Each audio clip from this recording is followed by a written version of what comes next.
Housewife into Small Business Owner episode 5. So இன்றைக்கி வந்து மார்னிங்கே எல்லாமே பேக் பண்ண வேண்டியிருந்துச்சு. நான் நைட்டே வந்து பார்சல் வந்து ஆர்டர் செப்பரேட் பண்ணி வச்சுட்டேன் இந்தந்த கஸ்டமர்ஸ்க்குன்னு.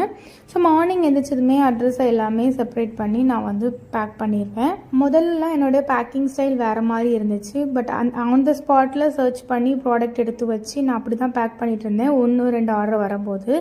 இப்போ 1 டேக்கு 5, 6, 7 வரைக்கும் நம்மளுக்கு ஆர்டர் வரனால கஸ்டமர்ஸ்க்கு வந்து ப்ராடக்ட் வந்து மிஸ் ஆகிடக்கூடாதுங்கிறனால தான் இந்த நைட் டைம் ஒர்க் எனக்கு ஆட் ஆயிடுச்சு.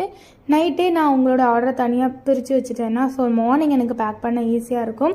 ஒரு தடவைக்கு 2 தடவை செக் பண்ணி அவங்களோட ஆர்டரை வந்து நான் வந்து பிளான் பண்ணது கஸ்டமர்ஸ்க்கு வந்து அஃபோர்டபுள் ப்ரைஸில் நம்ம கொடுக்குறத விட அவங்களுக்கு கொடுக்குற ப்ராடக்டை குவாலிட்டியாக கொடுக்கணுங்கிறது தான். ஸோ அதனால 2 தடவையாவது செக் பண்ணிக்கிறது, ஏதாவது டேமேஜ் இருந்தால் கூட அந்த பீஸை வந்து நம்ம வைக்கிறது இல்லை. இந்த வேலையை மனசுக்கு பிடிச்சி பண்ணுறனால ஸோ இதில் காம்ப்ரமைஸ் பண்ணக்கூடாதுங்கிறதுக்காக தான் எல்லாமே பார்த்து பண்ணுறேன்.